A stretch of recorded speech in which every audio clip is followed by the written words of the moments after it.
moi je suis Jean-Marie Ravel, je suis assistant hospitalier universitaire à la faculté de médecine et puis également au CHRU de Nancy. Donc je suis assistant en génétique médicale. J'ai une activité mixte, c'est-à-dire que je suis à la fois au laboratoire à analyser principalement des analyses génétiques assez poussées qui s'appellent séquençage à haut débit, où on va essayer de regarder plusieurs gènes et essayer de trouver la cause de la maladie d'un patient donné,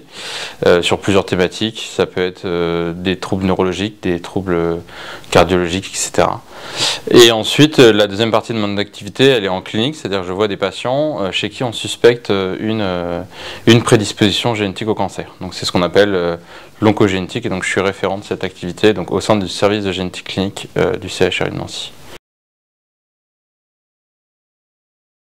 Je vais vous parler un peu de la spécialité de génétique médicale, donc c'est un DES de 4 ans, qui est assez intéressant parce qu'il a une activité mixte. Mixte pourquoi? Parce qu'en fait, on peut faire à la fois du laboratoire et de la clinique, c'est-à-dire au laboratoire on va analyser des données issues de patients et en clinique on va analyser on va avoir des patients en consultation. Et il est extrêmement intéressant, très peu connu au final, mais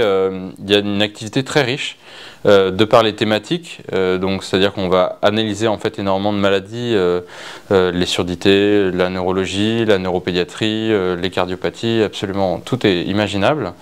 mais également parce que l'approche va être très différente. Donc on a déjà parlé de l'activité soit en laboratoire soit en clinique, mais il peut y avoir également des personnes qui vont s'intéresser plus à la phétopathologie, donc l'analyse des fœtus, ou en bioinformatique comme moi par exemple, qui est une activité assez importante en bioinformatique.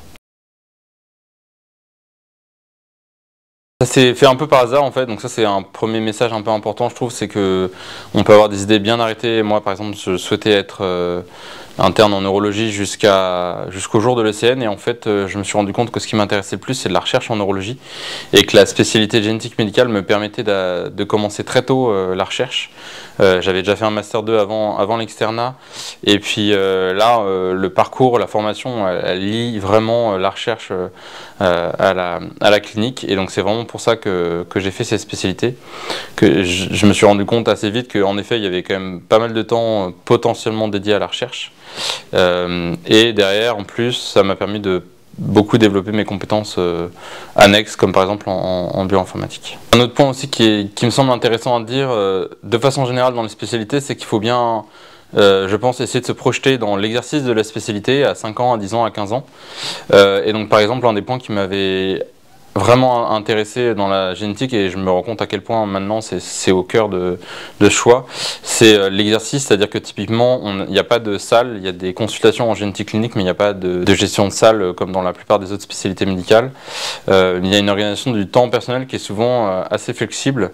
avec en particulier pas de garde, à part éventuellement dans certains hôpitaux les premières années. Et donc ça je pense que c'est aussi un critère qui peut être déterminant dans le choix de la spécialité.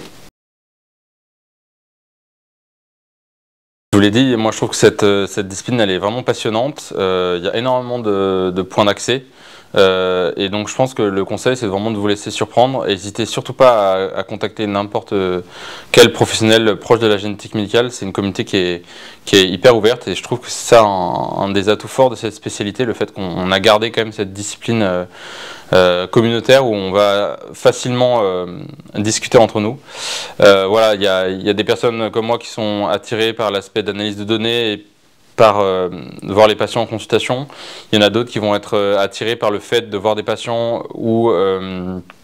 les diagnostics ne sont pas posés, c'est des patients qui sont en situation de détresse, et donc ça va être l'empathie qui va être au premier plan dans leur métier, et donc voilà, donc il y a beaucoup de profils différents et beaucoup de thématiques différentes abordées, donc je pense que vraiment il faut être curieux, il faut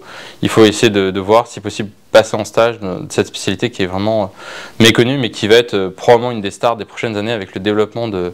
la génétique et la génomique, et de plus en plus la génétique va être au centre des prises en charge, à la fois diagnostiques mais aussi thérapeutiques. On a pu en voir un aperçu pendant le Covid-19 où, je vous le rappelle, 25% des formes graves de l'adulte jeune étaient liées en fait à des prédispositions génétiques.